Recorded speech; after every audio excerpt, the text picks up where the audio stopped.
So hello everyone. How you doing? Welcome to the new moon in Leo, Resurrecting Shakespeare themed readings. I'm super pumped about these reads. The secret code names are all Shakespearean titles. We are going to do little brief summaries of each one, though I highly recommend getting into them and reading them and picking up little downloads on your own. The secret code names are A Midsummer Night's Dream, Macbeth, The Taming of the Shrew, Romeo and Juliet, Hamlet, and Othello. Those are the 6 secret code names. If any of them stand out to you, there is likely a message in there for you. If you are not familiar with the secret code name readings, they are personal readings paid for by those through my Etsy shop. They know which reading is theirs. The beauty of them is anybody can resonate to them and be drawn to them and get the messages they need in divine time. So with that, I'm going to use my Harrow cards, my hand-drawn cards, and Rider-Waite. We're going to get right into it. So Midsummer Night's Dream. We're going to start there. Let me get my timestamp in. Okay. So A Midsummer Night's Dream. Ultimately, this play, and this is brief summary, fairy magic results in romantic chaos and lovers are mismatched. And the mismatched lovers, there's a whole lot of stuff that ensues, but it ultimately gets reversed and all of the chaos reverses with it. So let's see what this energy looks like for you. We're going to start with the Harrow cards. Figure out where your alignment is in all of this. Spirit, please, for secret code name, A Midsummer Night's Dream.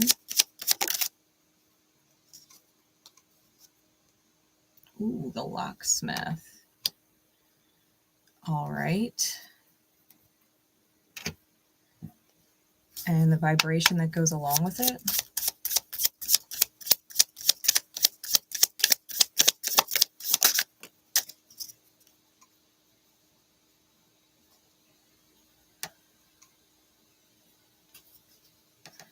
The Nightingale and the Cross. Okay, so the locksmith.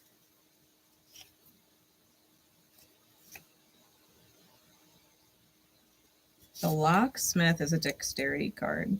It's lawful neutral. The locksmith presents the subject with keys she needs to unlock her destiny. He grants the tools to access a new location, clue, or treasure. He does not grant insight into how or where to use the tools granted. The card often represents a strange, ancient, or magical object. So you might actually be one of these mismatched people. And I think that you are gaining something to help you out of the situation, right? It talks about a magical object, gaining that magic.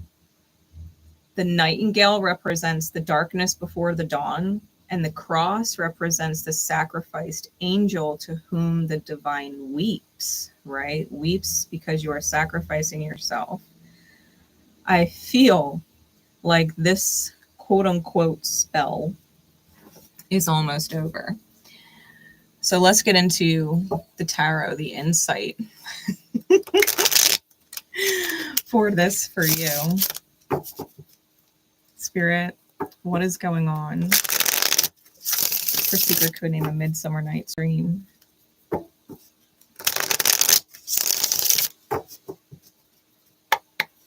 Details.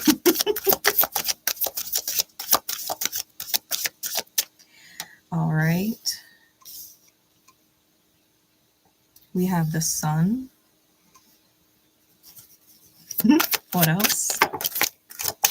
A lot. All right. The lovers, the king of pentacles, the king of swords, the knight of pentacles, the emperor, and the four of wands. Give me one more, please, Spirit.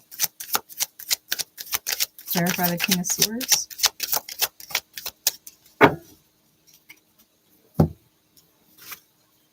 The empress. Okay. Okay, so this has been a slow dawn.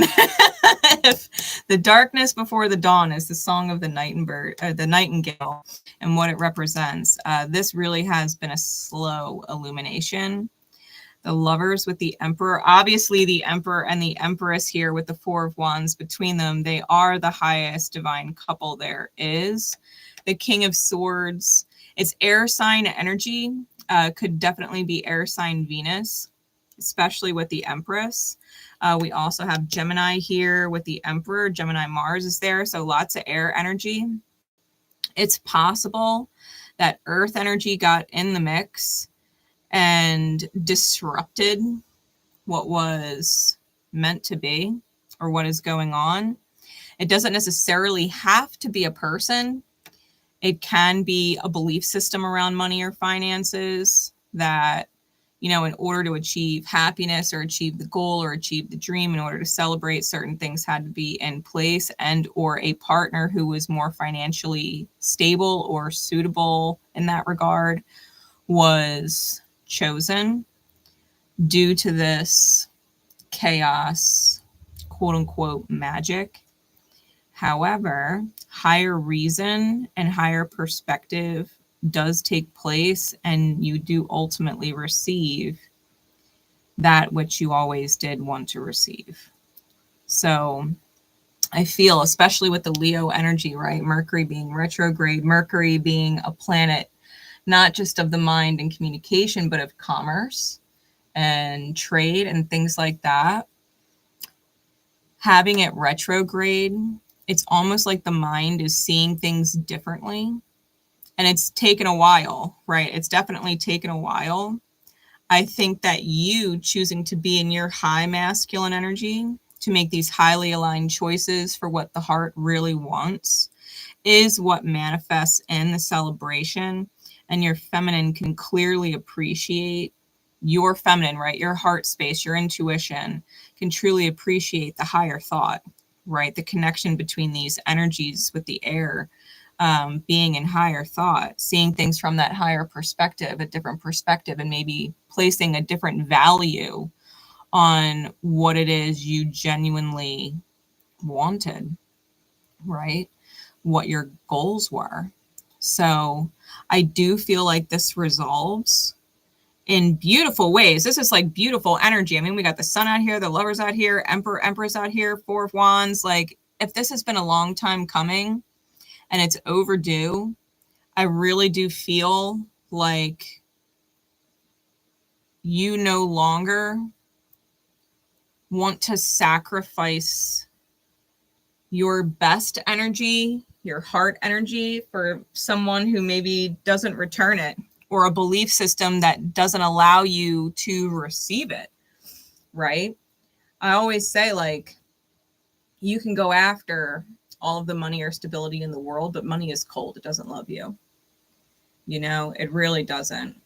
And it interferes with what is genuinely important sometimes. And having everything you need and everything you want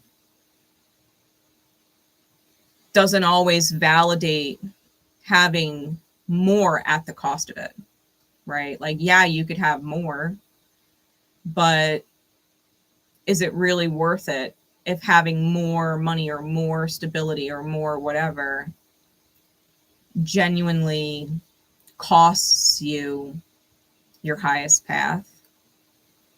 Like, everybody would love to marry a man with $1 billion,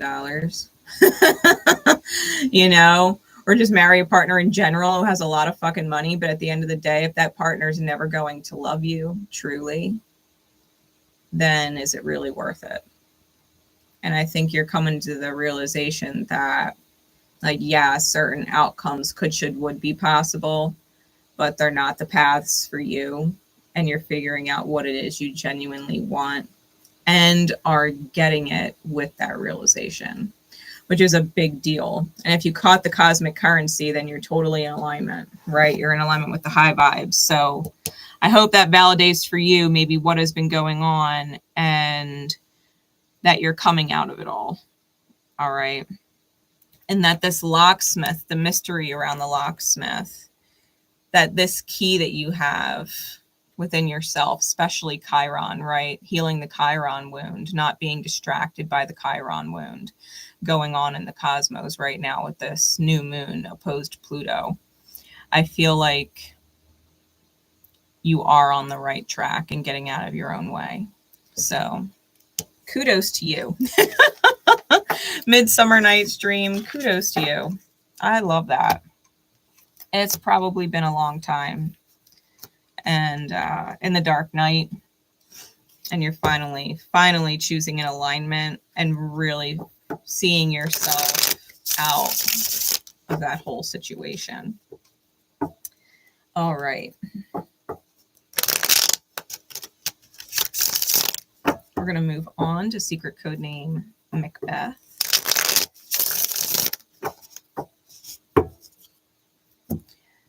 Timestamp for Macbeth.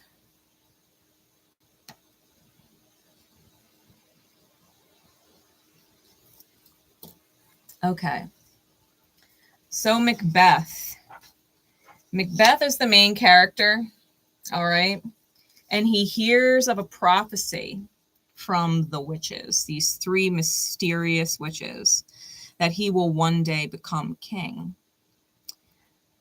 He is completely overcome by ambition and greed and encouraged by his wife, so overcome by it that they unalive a bunch of people out of paranoia, which ultimately results in their downfall, to end the tyranny and restore order, right?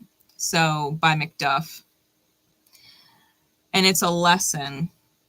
It's a lesson that ambition and greed, and to an extent guilt, come at great cost, right? To be overly ambitious and hurt people for power or gain is not rewarded by the divine. So you may have a Macbeth figure in your experience that even if they seized control for a time, right? Macbeth does in fact become king. He does become king, but trying to hold on to it, trying to take other people out or hurt other people in the process, that doesn't fly. That doesn't fly. So let's see where you are with this energy, with the Harrow cards. Spirit, please, for secret code name Macbeth.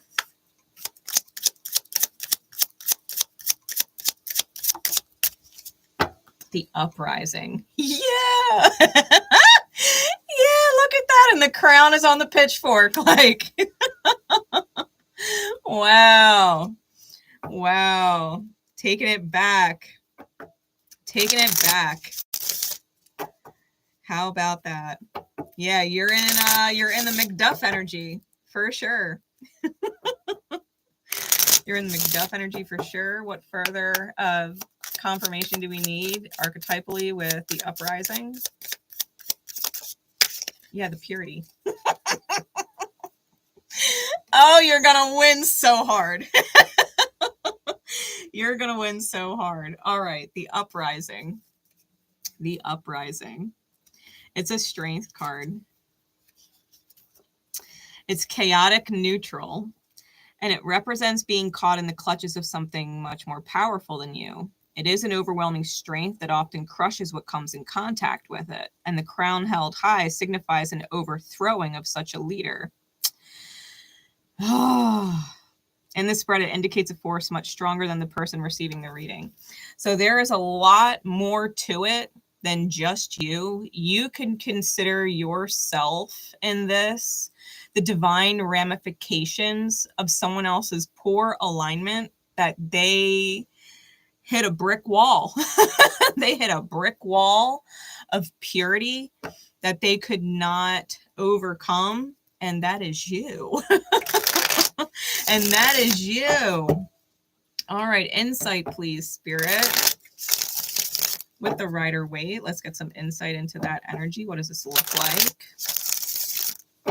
Oh, I freaking love this. I love this so much. To have a tragedy be your secret code name and have these cards coming out is just freaking amazing. Got the King of Pentacles. What else? That's strong earth energy.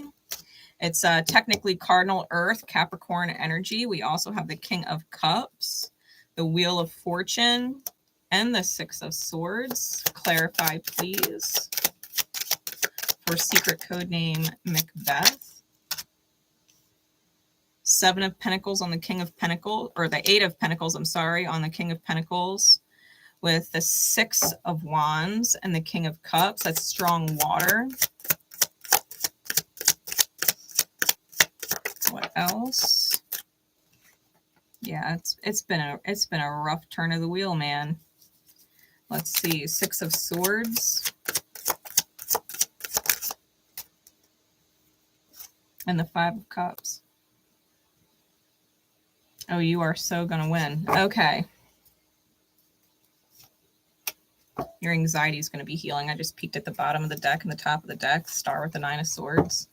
Anxiety healing. Nightmare healing. Okay. So you have shown great strength of will and determination to manifest what it is that you want. You've crossed your T's and dotted your I's and made sure that everything was the way it was supposed to be. I feel with the King of Cups, it took a great deal of emotional intelligence to get this victory. It took a great deal of really integrating self-nurturance, right? Especially because, you know, if you look at Capricorn and Cancer, Jupiter's in Cancer right now, opposing the sign, taking on that integration really is leading to the victory. The wheel is going to turn. I feel like whoever the spiritual burdens needed to land on, it will land on. And the Macbeth character, I think, is going to have to move forward with great losses, right? They're just going to have to move forward with great losses. There's something about it where, because things are the way that they are, and obviously someone needed a deeply divine humbling, you got caught in the crosshairs, but were never meant to lose this battle. You know, the spirit that is essentially sent you in to be the dealer of karmic justice, and are receiving being able to move forward, even if it does cost a third person, which unfortunately they didn't choose to heal, right? They could have chosen to heal. They could have chosen to be a better person and let greed go.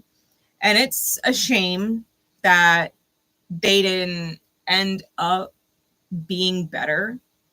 And I think a part of you feels that, because maybe a part of you really wanted them to show their own emotional intelligence, their own ability to empathize and consider and not be greedy, not be super ambitious and try and, you know, quote unquote, take it all.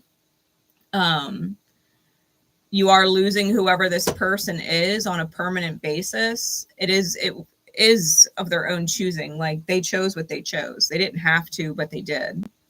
And they're being encouraged by other people to do it. That's the thing. You know, Macbeth, whoever they are, in your reality is being encouraged by someone else, right? In the story, it's Lady Macbeth, but they're being encouraged by somebody else to continue to pursue, continue to push this ambition, this greed. And they're really paranoid, right? They're really paranoid that they're going to lose control or lose whatever it is that they're after. And they were willing to hurt you to gain it. Ultimately, that's going to suck for them. That's going to suck for them because the divine doesn't reward that, especially because you've been in so control of yourself, doing what you need to do in order to get this victory. And so when the final wheel does turn, right, and that kind of judgment lands, someone's going to realize that their spiritual weight is really heavy, and that maybe whoever is or was encouraging them to pursue this greed, pursue this ambition, probably needs to go, right? And not only do they need to go, they're probably going to end up having it out with whoever that is, because obviously this person was very ambitious and greedy as well. That's where they connected with their energy. So if someone was pushing for them to receive or achieve some kind of end game only for them to lose it, well, the whole reason why the person was with them in the first place might also be lost. So it's not just the manifestation that they lose, it's the person that they were connected to. And it is a huge divine humbling in the mirror. Like, you cannot be greedy and you cannot be over ambitious and hurt people to get what you want. That is not the way, right? And so these people are going to probably deal with quite a bit of loss of their own, even after all is said and done. So, secret code name Macbeth, you are in the clear. I should just call you Macduff. I should just call you Macduff, because Macduff ultimately overthrows Macbeth and becomes king himself. Macduff becomes crowned king, order is restored, but it is at great cost of the people who could have, should have, would have chose better. They took the route of tyranny, and it did not serve them well, right? So, secret code name Macbeth.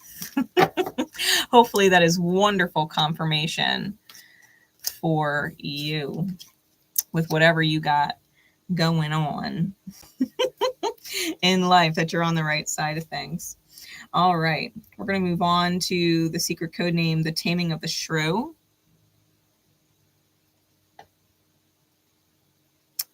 Timestamp is in. All right. Now, secret code name Taming of the Shrew. It is so cool because in modern day, well, modern-ish day, because this was, God, back in like the 90s. So it's more modern than Shakespeare, we'll put it that way. But if you remember the movie 10 Things I Hate About You with Heath Ledger, that movie was based off of Shakespeare's The Taming of the Shrew. So in the play, Petruchio declares that he will wed Kate and ultimately dominates to change her.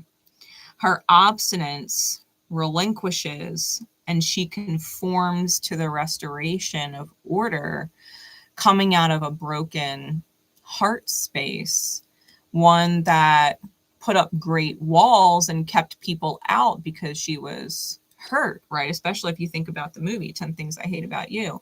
There was a reason why she had her walls up and didn't trust in love or the genuine vibration of people who cared about her. Even if, you know, in the movie it starts off a little, let's make a bet kind of thing, right? They do end up falling in love with each other and working it out. And I think it is about breaking down the walls and letting love come back in. So let's see where your energy lands in all of this with the Harrow. Ooh, that is way too many. Way too many. Give me one, Spirit. For secret code name, the Taming of the Shrew. Where does their energy land? That's still a lot. We've got the desert, the tyrant, and the midwife. The desert, the tyrant, and the midwife. I feel like you just might be Kate. You might be Kate in this. And the big skies on the bottom, chains coming off. The desert is all about needing to follow a guide in order to get out of what is essentially a loveless or spiritually deficient place where you have a hard time listening to your own intuition and kind of discerning, probably because of pain. If you choose to refuse the guidance, you can end up lost in the desert. The guide is the one who knows the way out of the loveless place. The tyrant energy speaks for itself, and the midwife doesn't create on her own, but needs someone else in order to bring the manifestation into the world. And so you are probably working towards letting go of a fear-based control behind why you do the things you do, right? How fear controls you so that you can actually bring in the manifestation that you want and not the manifestation that your fear or previous pain would put you through, right? Let's get some more insight into that energy with the archetype hand-drawn cards. Spirit, please, for secret code name, the Taming of the Shrew.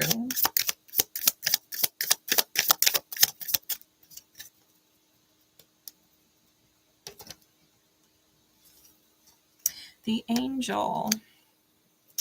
The angel.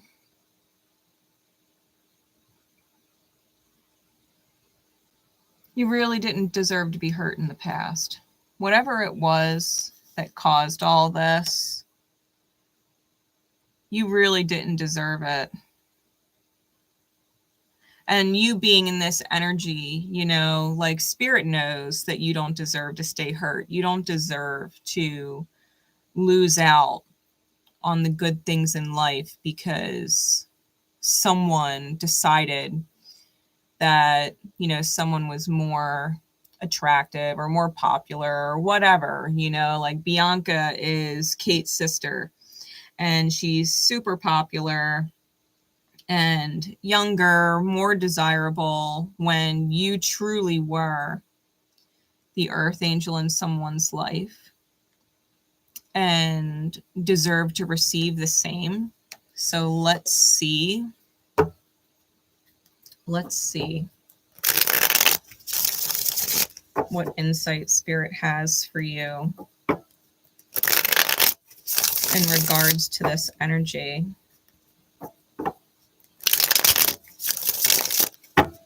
All right. Spirit, what does this look like for secret code name, the Taming of the Shrew? Especially since they're in Kate's, seems like they're in Kate's energy. We've got the Three of Pentacles, the Six of Coin, the Tower,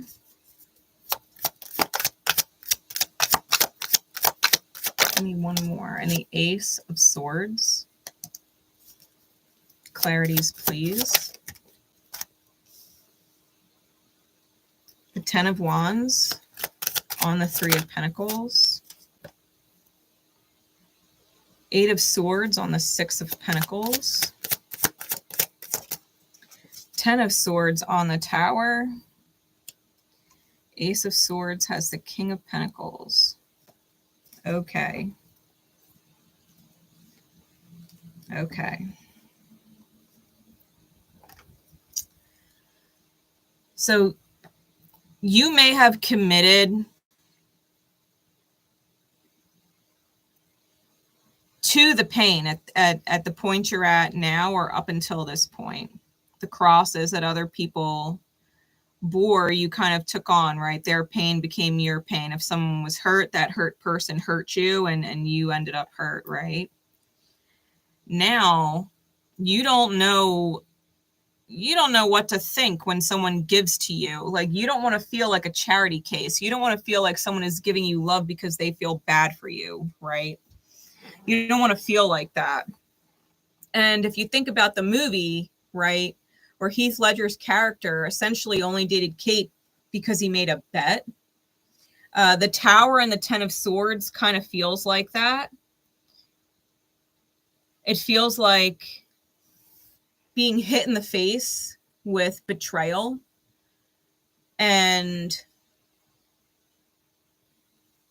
feeling like the very thing you didn't want, right? To have someone be with you because they felt bad for you, or be with you because, you know, they made a bet between themselves and either someone else, or just between them and them, right? That they chose you as a challenge, didn't go into it with the best intentions.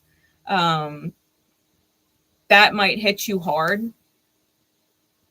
That might hit you hard. They went into it for different motives. But the truth is, right, the Ace of Swords, the truth is that you are worth the manifestation, right? The King of Pentacles. I think the King of Pentacles may also be the individual who realizes that you are so much more than what they originally thought. I think if you did decide to exit because you felt so betrayed by this person for whatever reason, that they genuinely see your value with the loss, that they didn't necessarily understand what they had until it was gone, and they saw the ramifications of their actions. I feel that ultimately, especially with the Angel card, you will come out of this, and I think that you will sense the change in whoever or whatever this is. And, you know, we have coins out there. We got a lot of swords out there. It doesn't necessarily have to be romantic. It could be work related, right? It could be work related. It does not have to be romantic.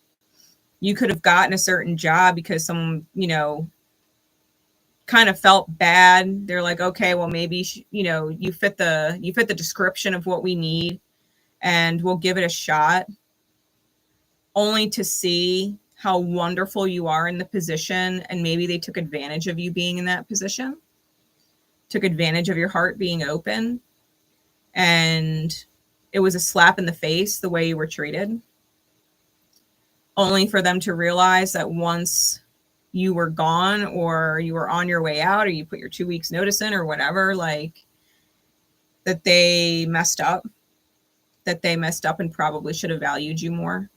You know, this could definitely be a reading like that, because, I mean, there's no cups out here. There's nothing out here in these cards, no major arcana that would scream love or romance to me.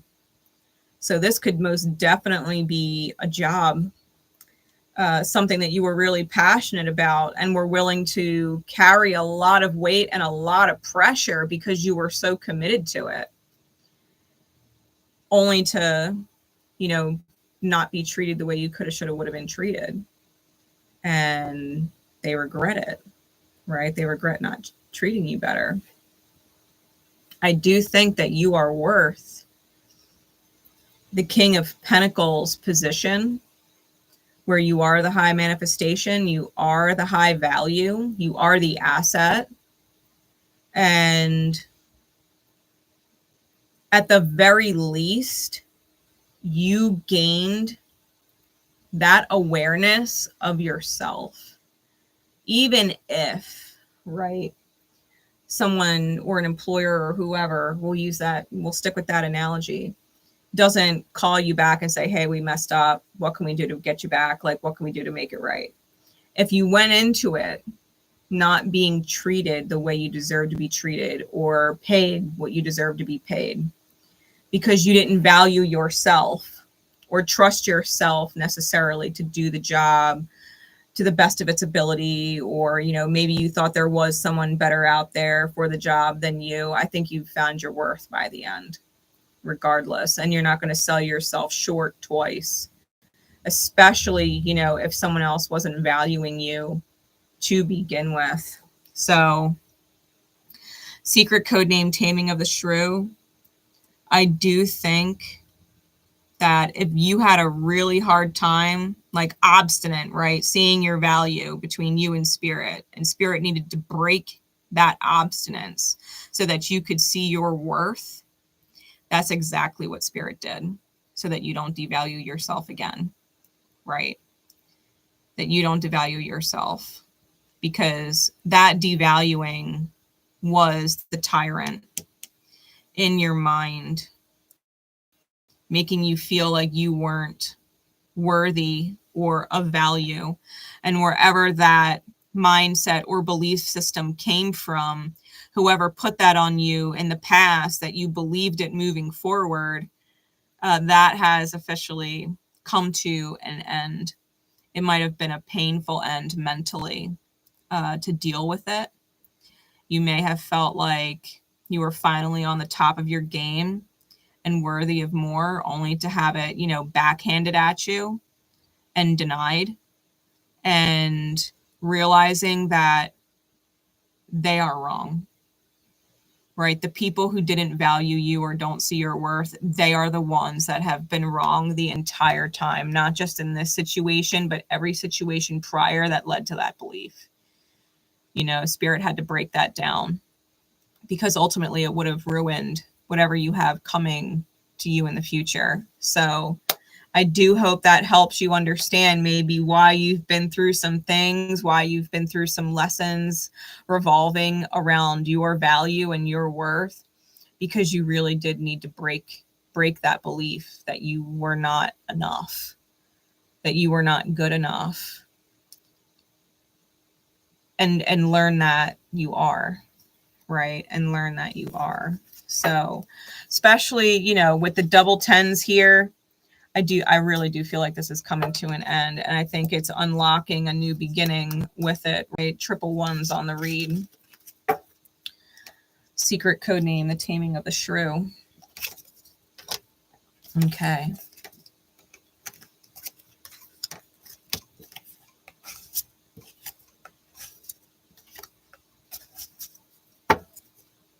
We're going to get into Romeo and Juliet. Let me get timestamp in.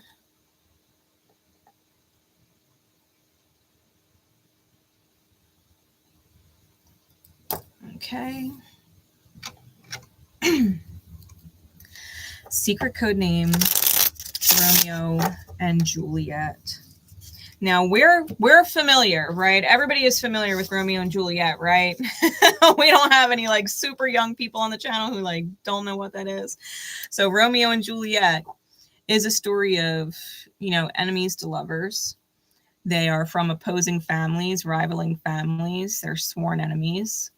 And Romeo of one falls in love with Juliet of the other, right? Romeo Montague and Juliet Capulet. They fall so in love that after some crazy happens with, you know, Romeo slaying Tybalt, that they're going to try and escape together, but there's a miscommunication. And the miscommunication does lead to their tragic end, where they both end up losing their lives. Their deaths do lead to the families reconciling, but only after great cost to their children's lives being lost, right? It's an unfortunate story of how feuds and grudges can cost you what you love the most And it was never worth it to hold the grudge, right? It was never worth it to hold the feud, because the people that suffer are the children, right? So if you're dealing with situations with family feuds, or a feud between you and another person in your family, whether it is a, you know, brother, sister, aunt, uncle, your in-laws, or even your partner, right? Your partner outright, that holding grudges really does only hurt the children.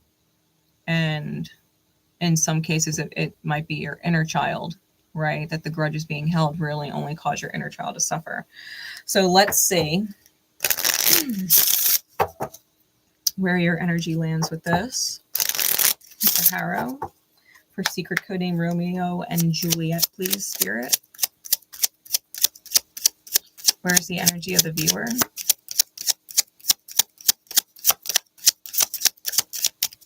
Where's the energy of the viewer, please? The beating. Oh, the beating. Okay.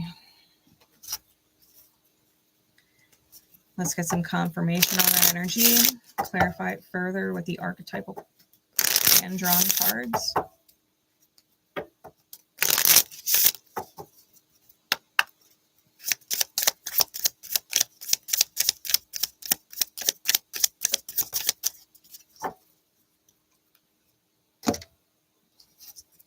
The comet.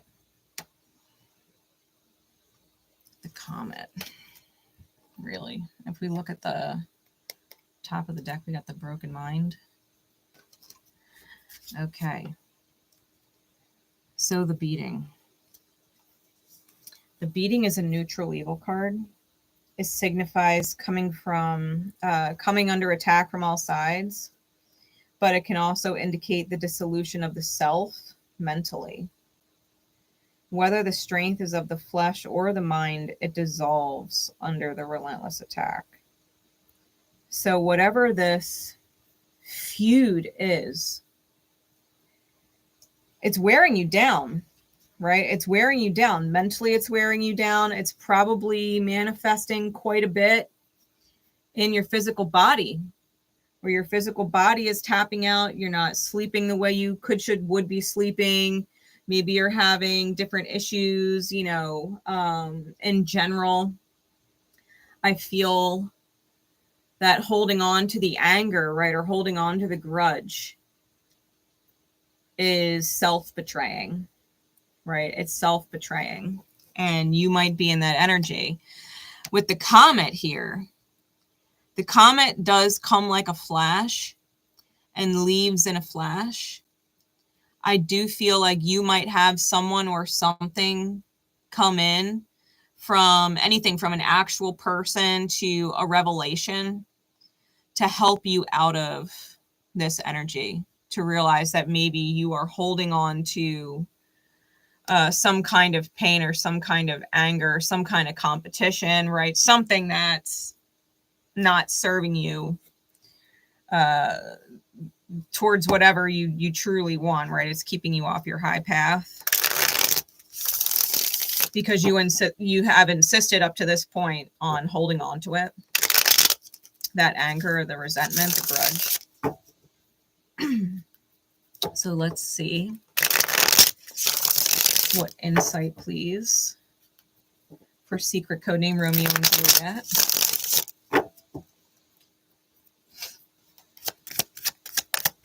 What insight? Oh, we got the Lovers.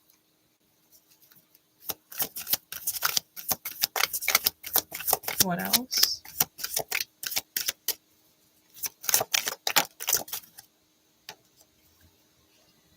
We got the Sun and the Death card. 3 major arcana. Give me one more and some clarities, please. The 8 of Wands.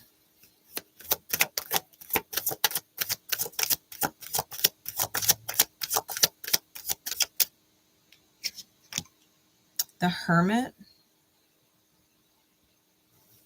in the reverse. The Magician. So many major arcana, my goodness. The 9 of Cups. And the King of Swords reversed with the Ace of Cups reversed. Ooh, Two of Cups is on the bottom. 10 of Pentacles is on top. This is definitely family and love related. Potentially work and love related, but oh my God. Okay.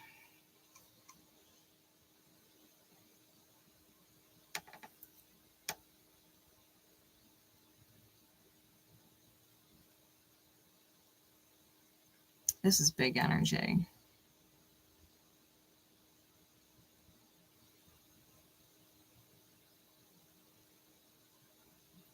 I feel with the Lovers and the Hermit reverse, because the Hermit is about seeking inside the self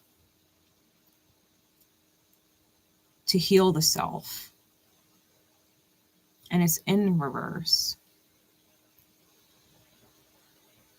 You may have chosen, right, not to look within the deeper divine mirror of things,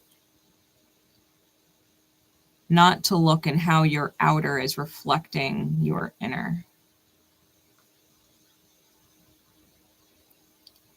And if you've partnered up with someone, it might be because you didn't want to do the inner work. Trying to live your best life, or a life that is envied by others, and haven't done the inner work to maintain it. I feel like it's something that other people seek to achieve, and you have it, right? And you have it, which, you know, to some degree, I'm almost getting this vibe of, and I'm not accusing you of thinking that you're better than other people, but it does hold a similar vibration, because you have what others don't have. You have what they want, that you are the object of other people's envy. It's almost like being in this false sense of pride when what you have isn't actually in alignment with you.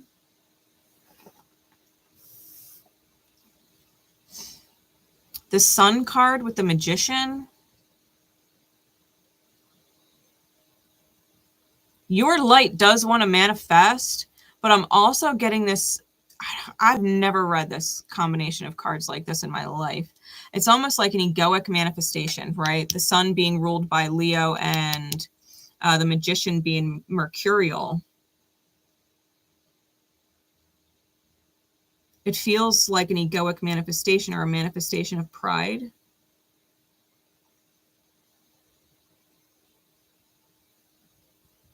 That makes you have this false sense of superiority over other people who don't have what you achieved. The Death card with the Nine of Cups, that is the end of the wish, right? That's the end of the wish. And I think you knew it. At the very least, I think you knew it and ignored it. The King of Swords reversed.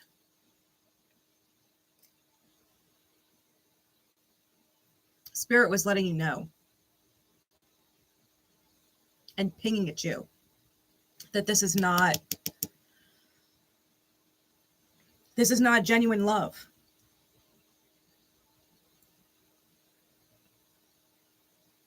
That vibration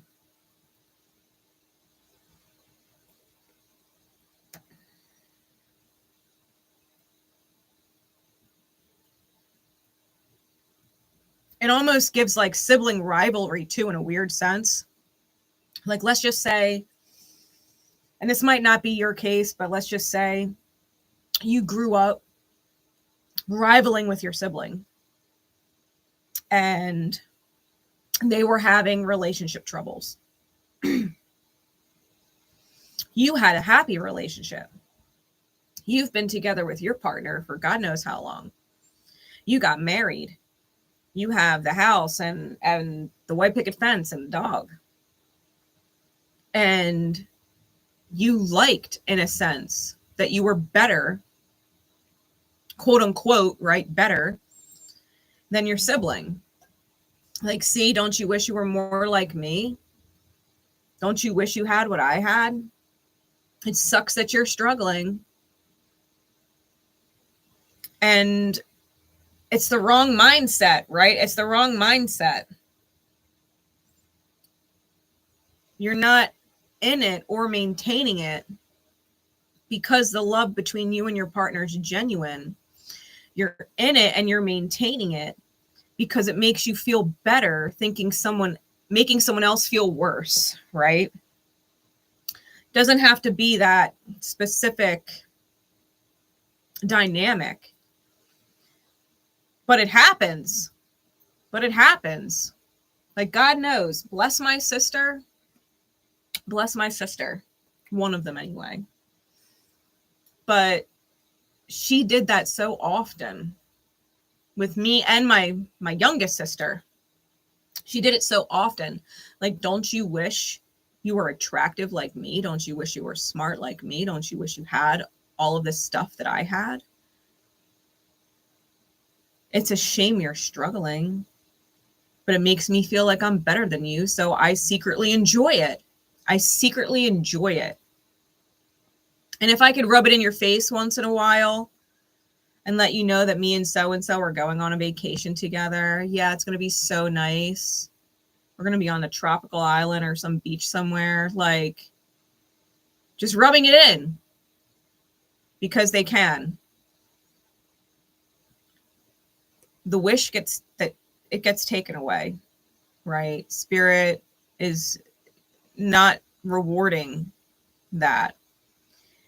The King of Swords is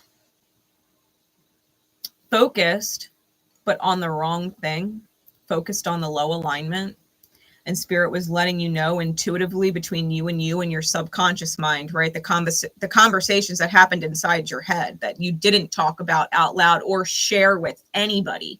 Subconscious means you never talked about it with anybody. It stayed below the conscious world, and the conscious world is everything that manifests, that we see and hear and smell, and everything that we could touch and interact with our five senses with, right?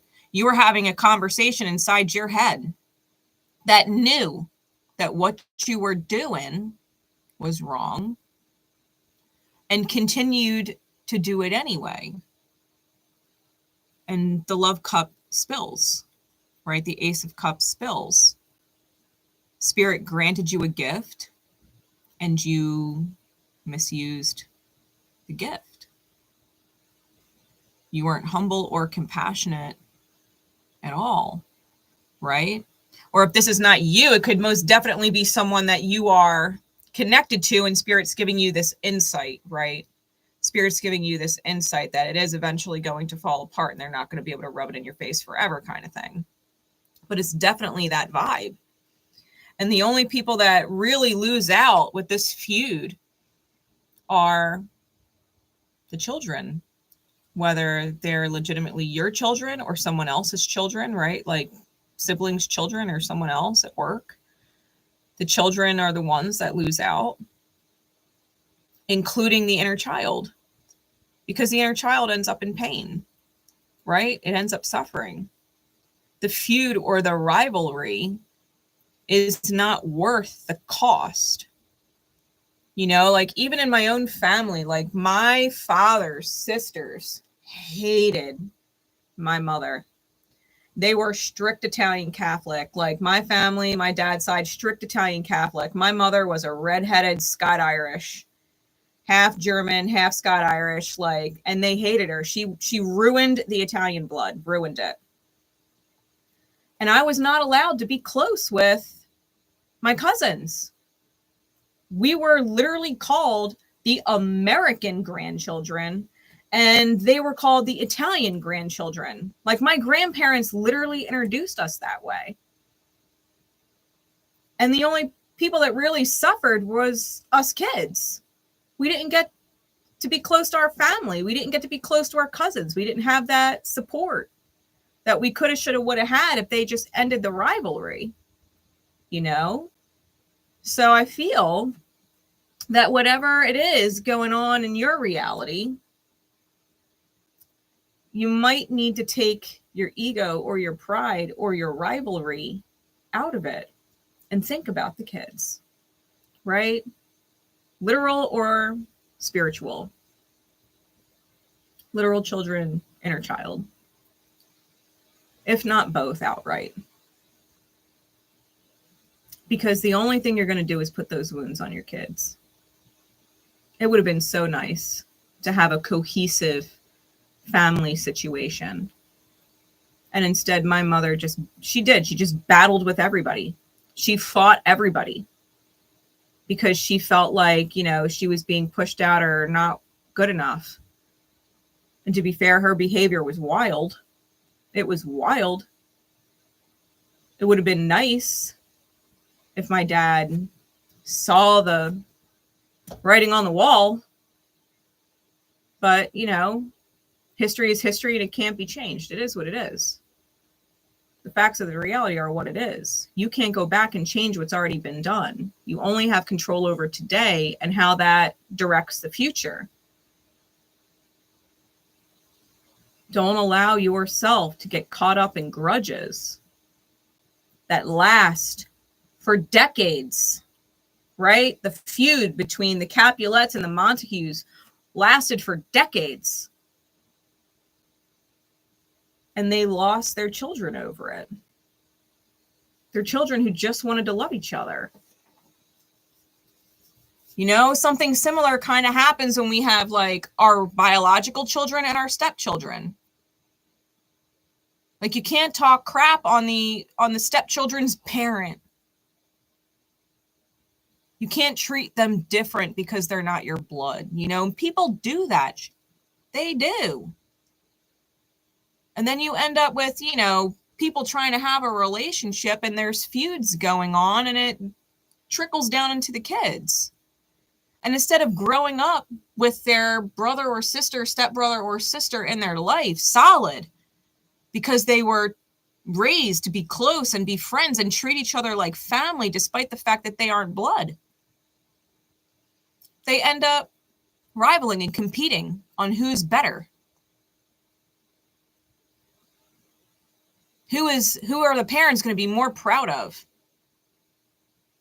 And it's just so toxic. It's just so toxic. None of that should be put on anybody.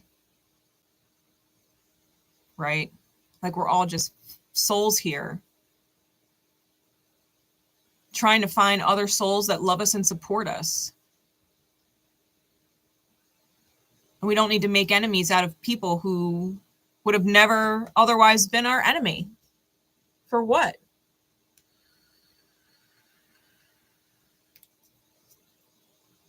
For what? Who gains from the rivalry? Who gains? When union and shared energy, shared assets, shared light it's so much greater.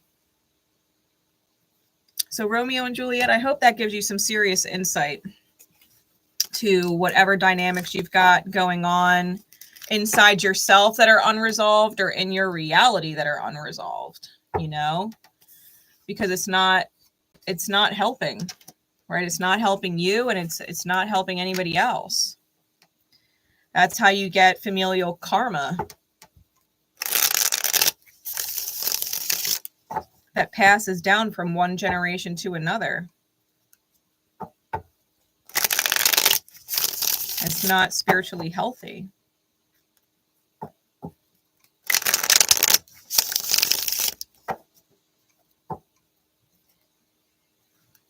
Really, by the time I was 10 years old, my mother had cut off both sides of our family entirely. I didn't get to grow up with my cousins. I don't know any of them. I'm not close to any of them, and I got them on both sides, you know. I don't know any of their kids. I would have loved to spoil them. I really do love family. You know, I do. And it sucks. And it should have, would have been different. So make your choices. Make your choices. All right.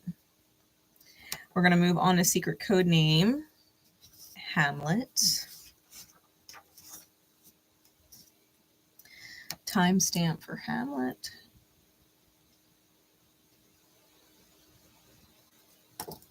Okay. So Hamlet. Hamlet seeks revenge that leads to madness because his uncle slayed his father and took over the crown, right? So Hamlet seeks revenge that is it leads him to madness and chaos, betrayals, and lots of lives are lost. He's warned by the ghost of his father to not take the corrupted path of seeking revenge.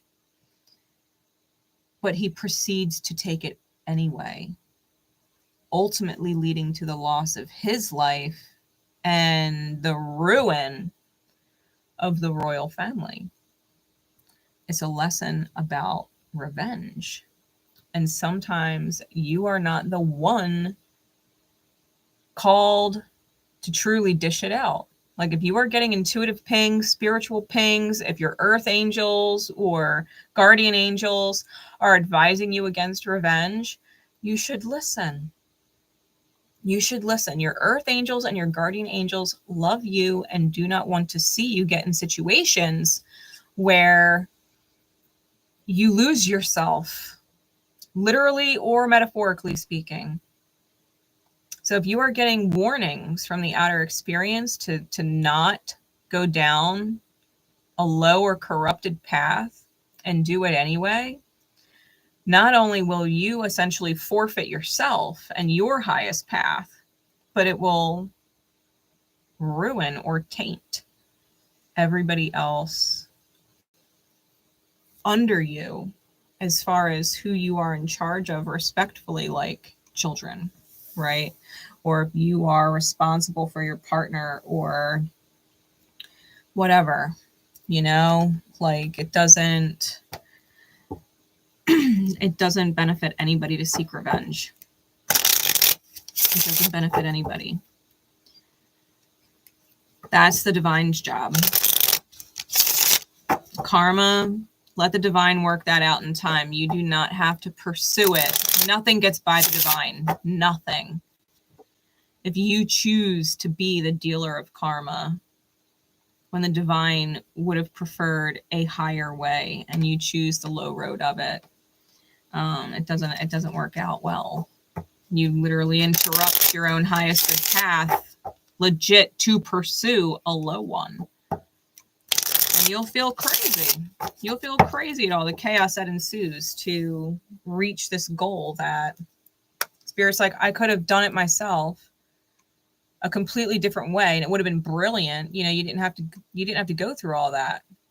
Self-torture, right? Revenge is just self-torture. So let's see where your energy is with this.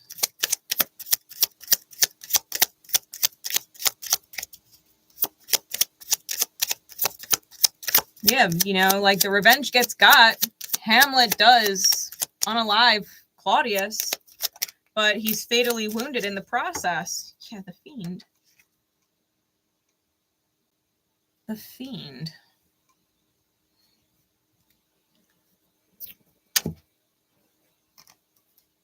Let's get some confirming energy. What is the archetypal energy with the hand-drawn deck, please? For the fiend.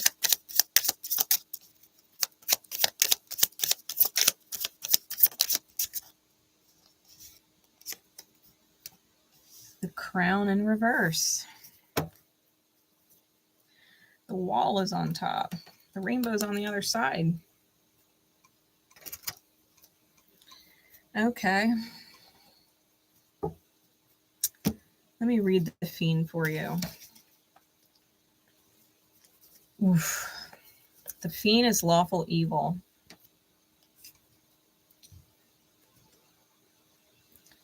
It depicts a devil swallowing innocence. It can indicate the deaths of many in a great calamity. The fiend can also indicate that some sort of dark or intelligent creature is in the area endangering the populace. You've got demons, man. You've got demons, man. Ugh. That could even be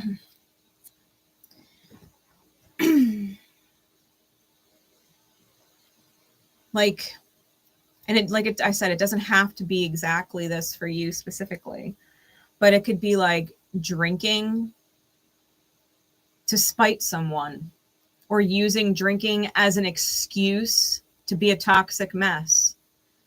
Like if you resent your mother and your mother wants to see you sober, you might drink and continue to drink and be a menace to spite her because you feel on some level that she should be punished for not being a better mother. You know, like using the demon or the devil that you carry as a form of control because you felt out of control at some point in life. Punishing someone else, like, see what a screw up I am. Maybe if you weren't such a screw up, I wouldn't be such a screw up. It's revenge. It's seeking revenge on somebody, and you might not even be consciously aware of it. If I'm not speaking to you directly, then you have to understand that someone else in your reality is in this energy. Someone else in your reality that you are trying to help or want to see the best for is taking vengeful actions against you consciously or subconsciously. They're trying to punish you in some way for not being perfect.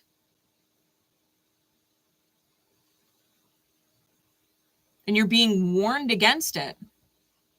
Either against this person and needing to maybe cut off this person to save yourself because they're going to take you down with them. Or if it's you, you're being warned to stop it because ultimately whatever you're doing that is seeking revenge, like, yeah, you'll hurt the person you seek to hurt, but it's going to cost you your own self. It's going to cost you.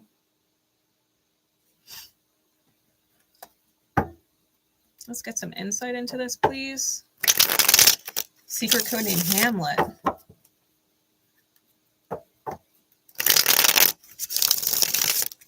Revenge is a dish best not served. Revenge is a dish best not served. And if someone is serving it to you and it is off-putting, you can refuse to eat it. I'm sorry. I can't eat that. I'm allergic to revenge. Keep it as far away from me as possible. Thanks. Like, don't eat it.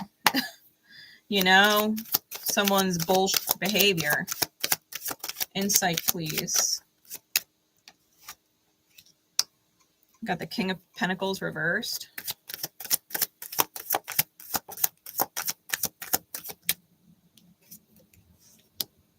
The Seven of Wands.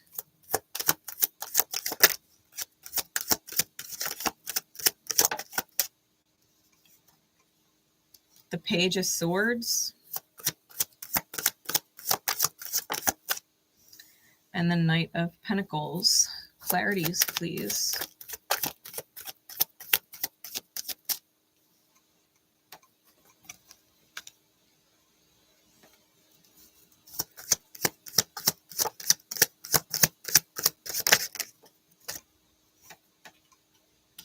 And one more.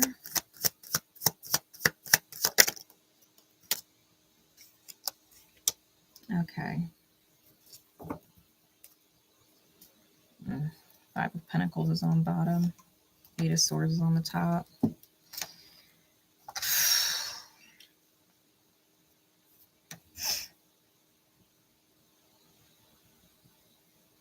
Someone might be bitter because someone else is not giving what they could, should, would be giving in their mind. And they're defending this attachment, this self-sabotaging attachment, right? The death card is scorpionic.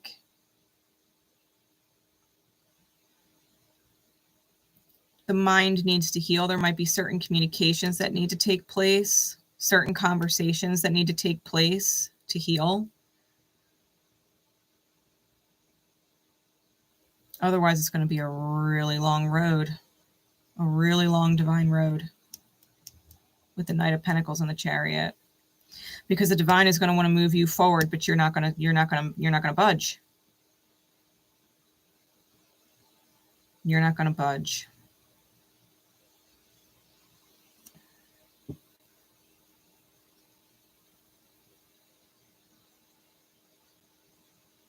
An example, right? Not necessarily specific to your situation, but an example would be someone who, you know, is in partnership with someone else.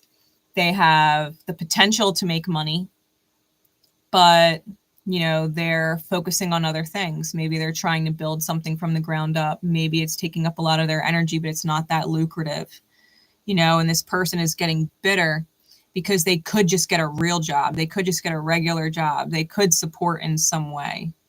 And they're getting bitter. And they're defending this self-sabotaging idea.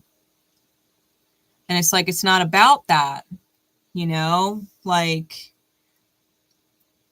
and getting sharp or getting snippy with somebody because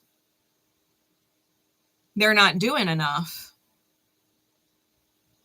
Someone might be giving to certain people, but not to you. Especially if it was once the other way around, where they were giving to you. Now they're not. And it became conditional or transactional, right? The relationship went from being unconditional to transactional and conditional out of spite.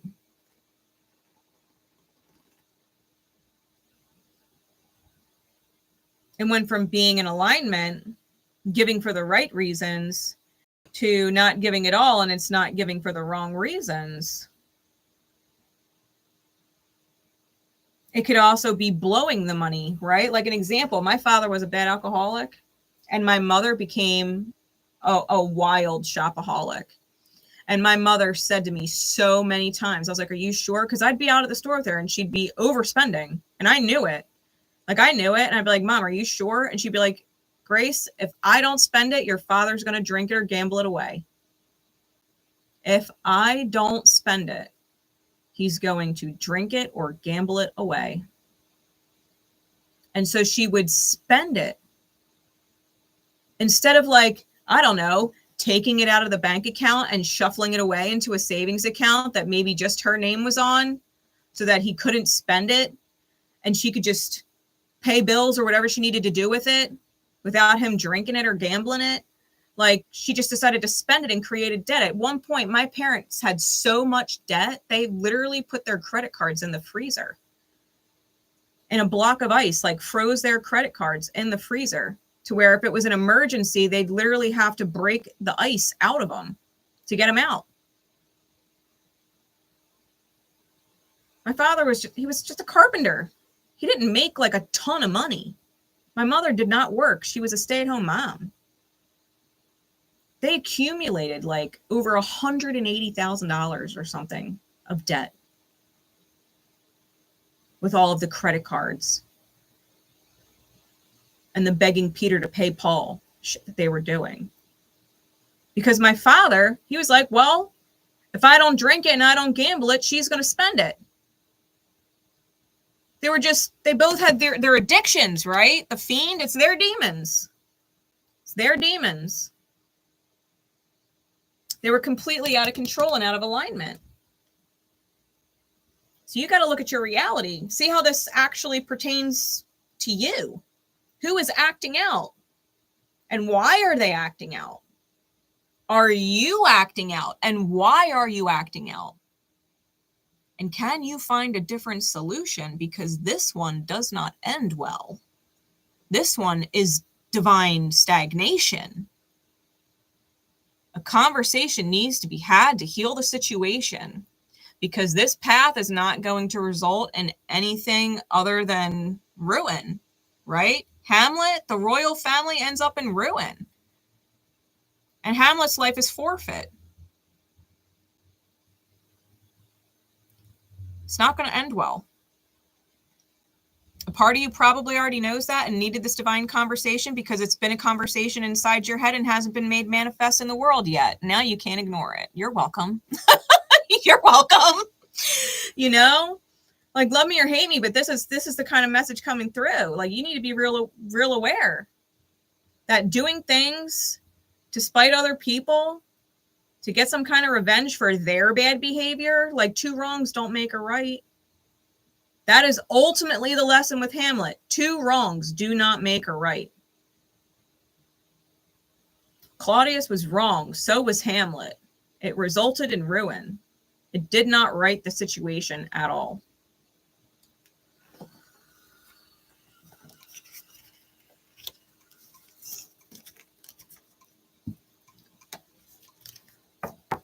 I hope that helps.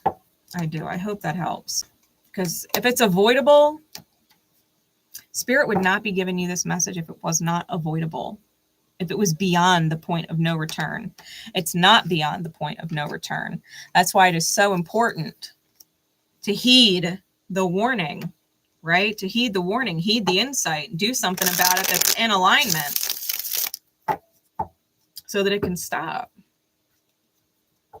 before it goes too far, you know? Before it goes too far.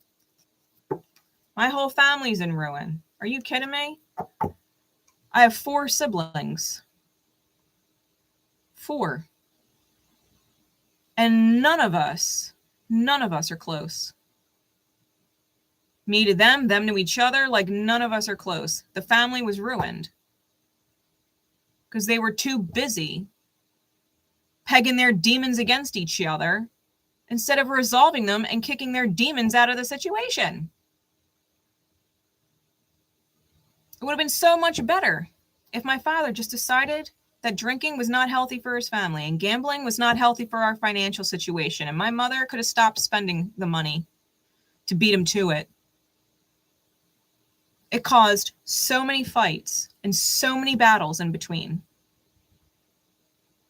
that literally all us kids aren't close. And we all have kids. And so none of our kids are close. Because we're not close. You know what I mean? Like, it's messed up. The devils aren't worth it. The devils aren't worth it. Take responsibility for yourself at the very least to help heal the situation. Even if that means exiting the situation. Not worth it. Not worth it. All right. The secret code name, Othello.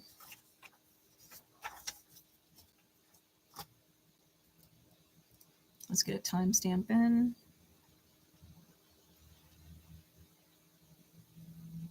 Okay. So, in Othello weds Desdemona, and an envious and bitter Iago convinces him that his loyal wife has been unfaithful. He grows insanely jealous and ends up taking her life, only to learn the truth later and then takes his own life. It is a story that serves as a warning of jealousy, manipulation, and trust betrayed.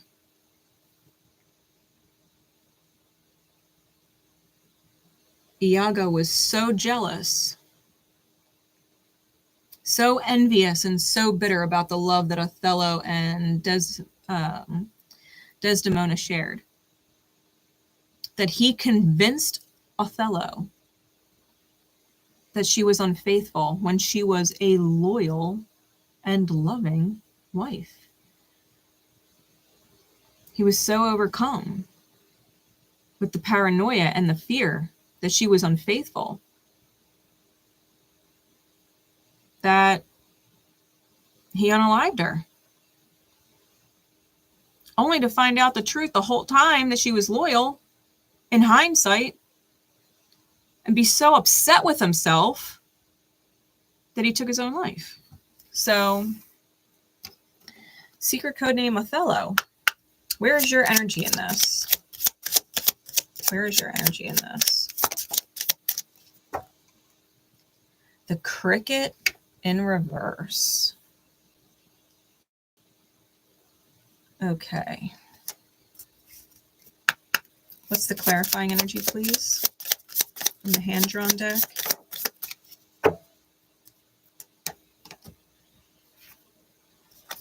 The red thread and the wound. Father, mother, idol, wound. Okay.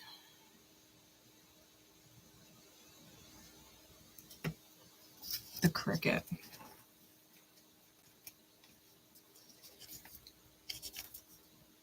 The cricket is neutral good, which means it flips to neutral evil, being in misalignment. In the upright, the cricket is a grig, a creature whose mind is as quick as its body. It represents speed and quick passage. Although the cricket is commonly associated with travel, the peach it sits by represents treasure at the end. If misaligned, the journey will go poorly and the treasure will be one that is lost rather than found. If you were drawn to Othello, you had the treasure, right? You had your Desdemona, your loyal and loving partner in life, and a father, a mother, or someone you idolized as one.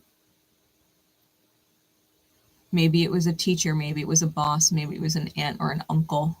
You idolized them, respected them.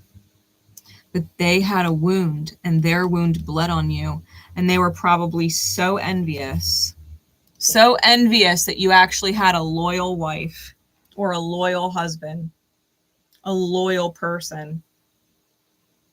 So envious.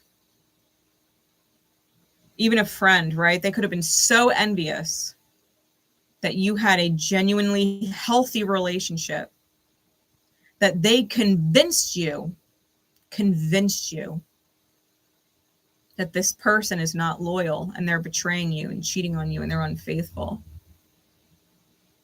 only to realize they were wrong.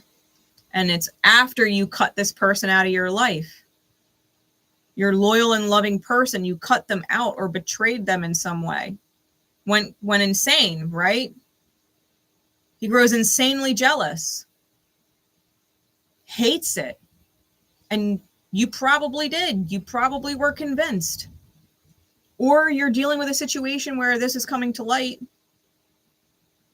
especially if you were the one cut off, right? You're the Desdemona energy that was cut off. It was because someone was super fucking jealous of your connection. Super jealous. And convinced your partner that you weren't the partner that you were showing up to be every day.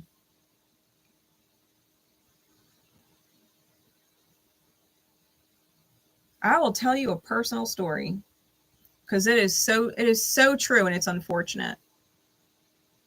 When I was with my last long-term relationship, we had been together on and off for about 4 to 5 years. We were living together for the last 2 years. And I've been single ever since. He's still the last person to kiss me. You know. I was loyal. And given. I have weird sleeping patterns. I have autism. And I have ADHD, severe. Sometimes I need to be away from people. Sometimes I need to be in my own energy space. Sometimes I need to let my wheels crank. Sometimes I'm up. Oftentimes I'm up till 3, 4 o'clock in the morning. I'm there for people. I have friends of both genders. But I love who I love, and I don't see anybody else. I'm demisexual as they come. I love that one person, and that one person gets all of me. Empath through and through. His uncle had been cheated on multiple times. Multiple times. And I knew it because I could feel it. I could feel it that his uncle felt some type of way. Like it was too good to be true. But it wasn't. But it wasn't.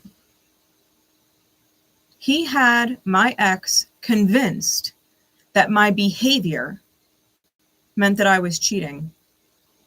That the reason I was up all night was because I was lazy and sleeping all day or whatever.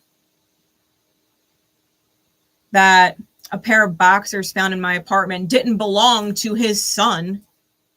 That my son borrowed and took home his luggage by mistake after spending the weekend there because they went in the hot tub. My son didn't bring any swim shorts.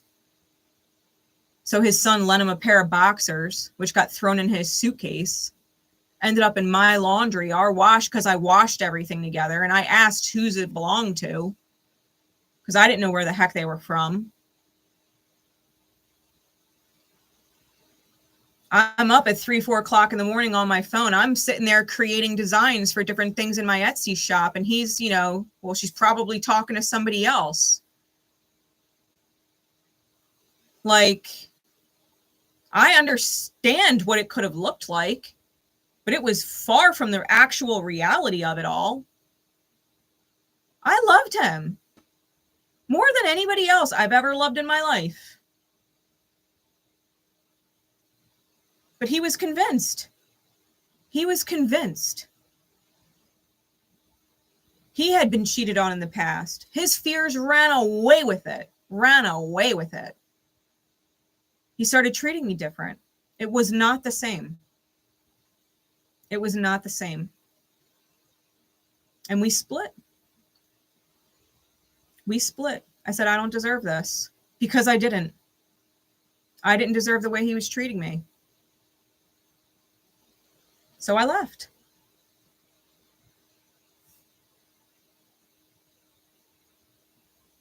He literally left me no choice but to love myself because he refused. He refused to treat me with love.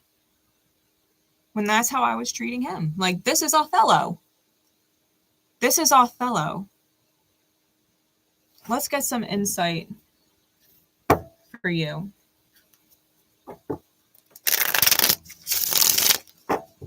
Let's get some insight for you.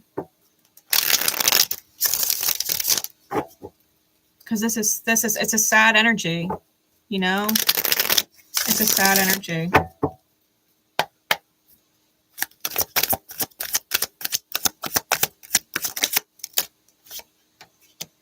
Got the 5 of Pentacles.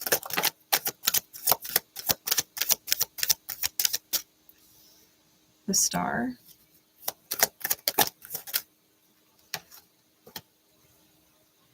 The 5 of Swords. And the 9 of Wands. Clarities, please.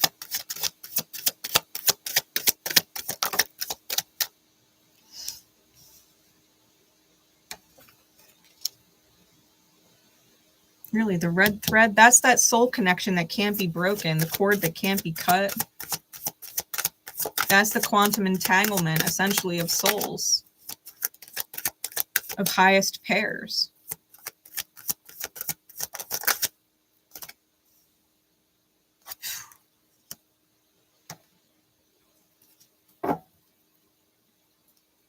Bottom of the deck is the 3 of Wands, top is Temperance.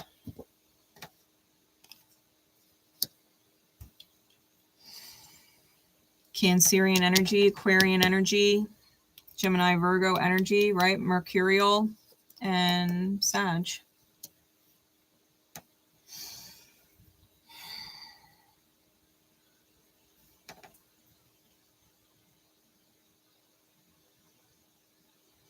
Yeah, someone was forced to move ahead with nothing. That's the abandonment energy, right? Where they were abandoned and essentially left with nothing and had to move forward. The divine pushed them forward, even if it meant complete loss. Being left out in the cold, shut out. Healing needed to take place, and it has. That's the victory, right? With the Six of Wands.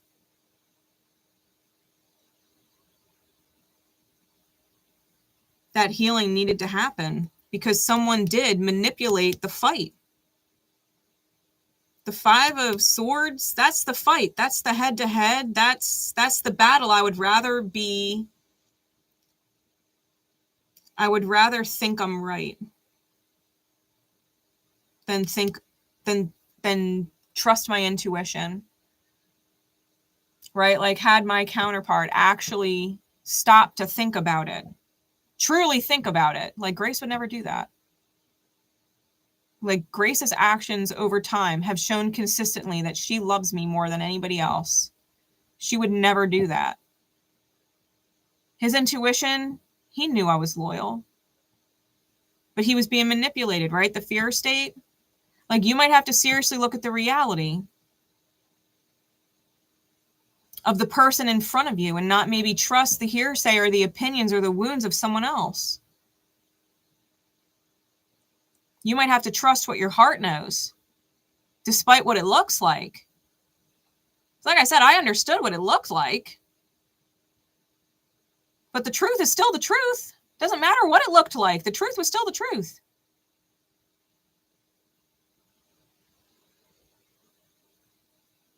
This is Chiron and betrayal. The Ten of Swords.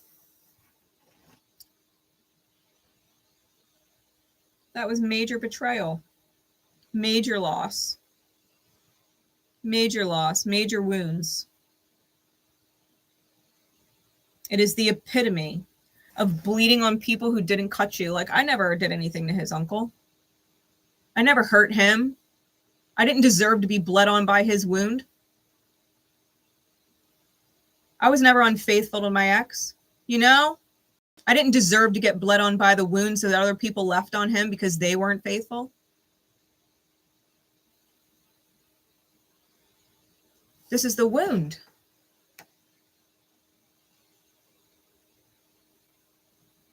Chiron, and especially Gemini and Jupiter. Gemini, Jupiter is the Ten of Swords.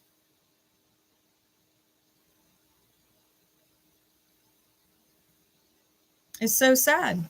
Really, the top of the hand-drawn deck is the Sun. It's the eclipsed version of the card. With the baggage, the wounds that were unresolved from the past eclipse the light out. They eclipse the light out.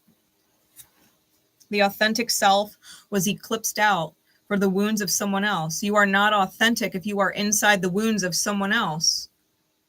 You can't be in someone else's energy and be authentic. You can't. Holding someone else's wound and calling it your own and making it your own, that is not authentic. That is replication.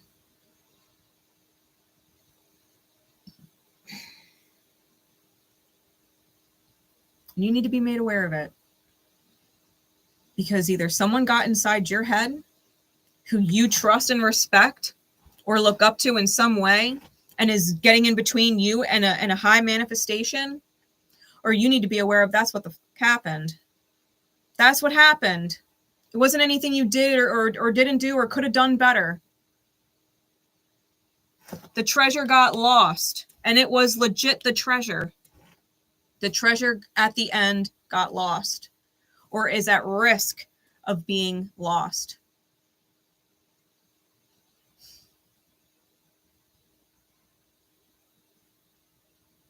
Please, as someone who has lived this out, who got hit with it firsthand, as Desdemona, please do not let jealous or envious people hidden deep within themselves, like you would never suspect it. Please trust your intuition. Please trust what you know. Do not let them convince you of otherwise. The pain is so great. And it ripples. Like, I loved his kids, all of them. I loved his kids. Hell, even after him and I split, I still reached out to who he's with now and asked her if I could still be in their lives because I loved them, if I could still send them things on their birthday. She blew me off. She was just so happy to have me out of the picture. But I love them kids. I would walk through the living room and kiss them goodnight while they were sleeping. You know what I mean?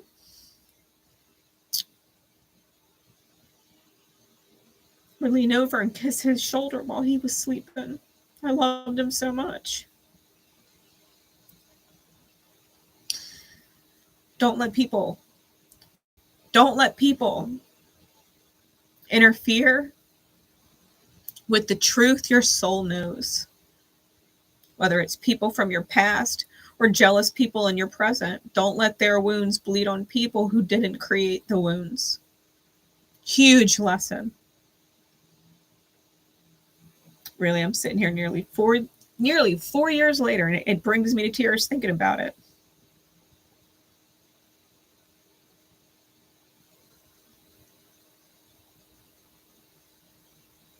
Don't be fooled. Don't be fooled because other people wish what you had was theirs. Wish they could have it.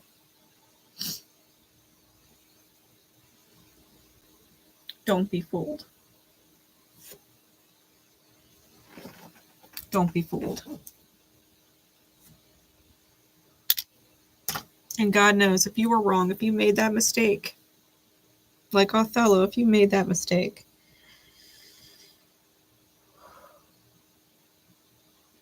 write it however you can. If you can, make right on it. Make right on it however you can.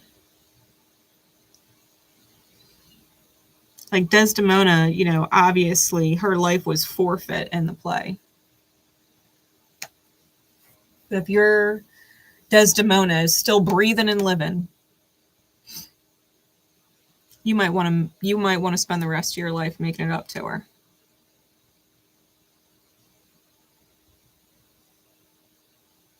It's awful. And it's awful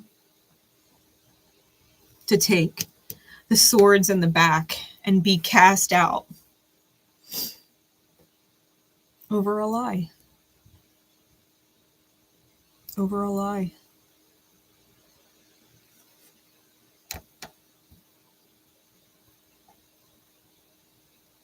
And that wraps up the secret code names, guys. Oh, God.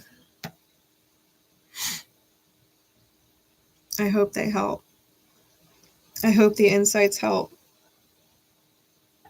to remind you that chaos can get worked out and that there are ways to avoid tragedy.